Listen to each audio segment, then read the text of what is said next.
Hello all, this is ERGJ here with a quick message in honor of Dr. Martin Luther King Jr. I just got through watching Selma for the second time, and today I just wanted to talk about dreams. I have a dream just like Martin Luther King had a dream, and my question that goes out to you is, what is your dream? Because I believe it's your dream that's going to fuel you to finding your purpose here in life. And once you find your purpose, then a lot of the decisions that you once made, they will already be made for you because either they align with your purpose or they don't.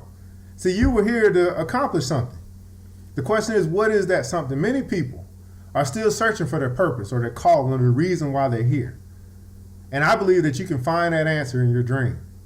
It's Dr. Martin Luther King's dream that led him to find his purpose. And just like he had a dream, I have a dream. And you have a dream.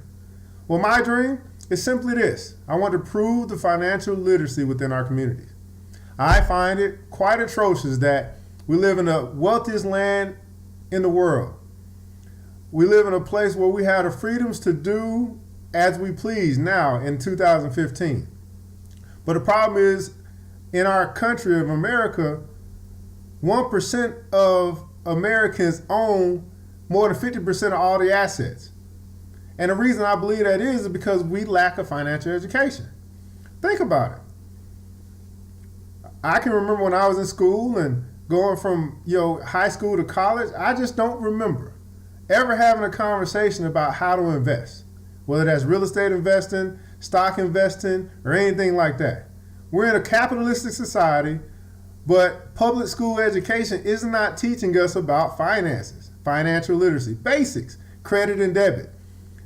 Investing, saving, all these different things that everyone is going to need to know because everyone is going to handle money. But yet we don't teach that as a core curriculum. It's almost like a financial education is not part of the curriculum in high school.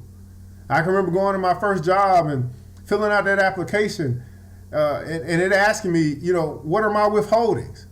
16 years old. I had no idea what a withholding was. That wasn't taught to me in high school, but yet I'm going out here to work and to earn a living.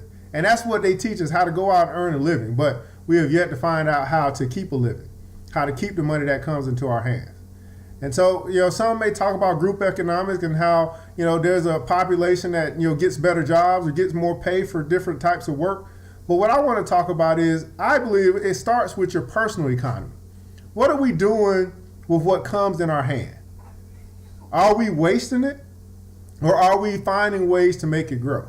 And that's pretty simple. I know that some of us are behind right now just because, again, we weren't given that financial education. So as soon as we went off to college, they were throwing credit cards in our face and we were signing up for the free t-shirt and boom, there it began. No one ever taught us about credit cards. No one ever taught us about getting out of debt. No one ever taught us about what to do now that we're out of debt in order to grow so that we can have the income or have the income in order to buy assets and then therefore create or build wealth.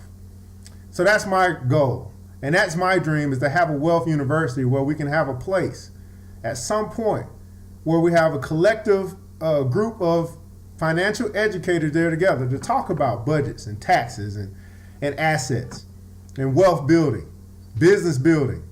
We need that because no matter what, what occupation, what your vocation is, I don't care whether you're a doctor or a lawyer. I've seen some of the best and some of the greats and some of the people that make the most money that still don't have a financial education. So they find themselves broke once the checks start coming in. And think about sports. 78% of athletes are broke 2 years after retirement in the NFL. But they make some of the best money. But the thing is that we put in front of our kids, we put in front of them success. We put success in terms of music or athletics. But yet we have a whole nother population over here that are doctors, lawyers, and no matter which one, they all need a financial education. So that's my dream. In order to help you get out of debt, in order to help you to be in a place where your personal economy is in the black, it's more than enough, so that then you can go in, help others, and help them to see a better way. We must change the dynamics of our economy, and it starts with our personal economy. 18 trillion, America is $18 trillion in debt, guys. That means that every American, on average, is $50,000 in debt. But you don't have to be average. That's the thing, and hopefully we can get to, my dream is to hopefully get to a place where we're teaching our youth what they need to know about the money that comes into their hand. Well, what's your dream? I know that you have a dream as well. And it's important that you fulfill your dream and that you build your dream and that you realize your dream, because it's important to all of us here on the earth. And so as my, in honor of Dr. Martin Luther King, I want you to think about your dream so that you can find your purpose and that you can fulfill what you were called here to do on the earth. Thanks for tuning in. Talk to you soon.